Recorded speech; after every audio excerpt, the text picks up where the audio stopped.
Hello friends, நம்ம இன்றைக்கி என்ன பார்க்க போகிறோம்னா செம்ம டேஸ்டியான கூழுங்க. வாங்க வீடியோக்குள்ளே போகலாம். ஒரு பவுல் நொய் எடுத்திருக்கேன். நல்லா கழுவி குக்கரில் வச்சுருக்கேங்க. ஸ்டவ் பற்ற வச்சு மாவு வந்து ஒரு பவுல் மாவு எடுத்திருக்கேன். சின்ன பவுல் தான். முன்னாலே கரைச்சி வச்சிடணும். அது நல்லா புளிக்கணுங்க. புளிச்சா தான் கூழ் நல்லா டேஸ்ட்டாக இருக்கும். கூழில் நிறைய புளிச்சோன்னே தாங்க மாவு சத்து பசங்களுக்கு. வெறும் கேவுரு மாவு போட்டிங்கன்னா சத்து கிடையாது. பாருங்கள், இந்த மாதிரி நல்லா புளிச்சு நுரக்கட்டி வந்துடணும் மாவு. ரொம்ப டேஸ்டியான கூழுங்க இது.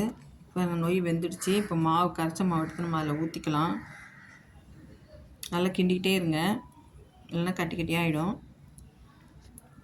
நல்லா ஊற்றி கலட்டே இருங்க. சிம்மில் வைங்க, இல்லைன்னா அடி பிடிச்சிரும். இப்போ நல்லா கலந்து விட்டுட்டே இருங்க. இப்போ பாருங்கள், வெந்துடுச்சு கூழ்.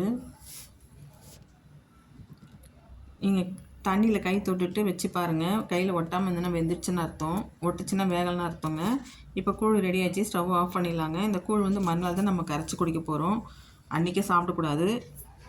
இப்போ பாருங்கள், மறுநாள் தான் நான் போட்டு காலைல கரைக்கிறேன். ஒரு பவுலில் தேவையான அளவு போட்டுக்கோங்க. தயிர் ஊற்றிக்கோங்க. தேவையான சால்ட்டு போட்டுக்கோங்க. ஒரு சொம்பு தண்ணி ஊற்றிக்கிறேன். நல்லா கரைச்சி எடுத்துக்கோங்க. தேவையான சால்ட்டு போட்டு சைட் டிஷ் வந்து மாங்காய், கொஞ்சம் சின்ன வெங்காயம் உரிச்சு வச்சுருக்காங்க, பச்சை மிளகாய் ஊறுகாய் வச்சுருக்கேங்க.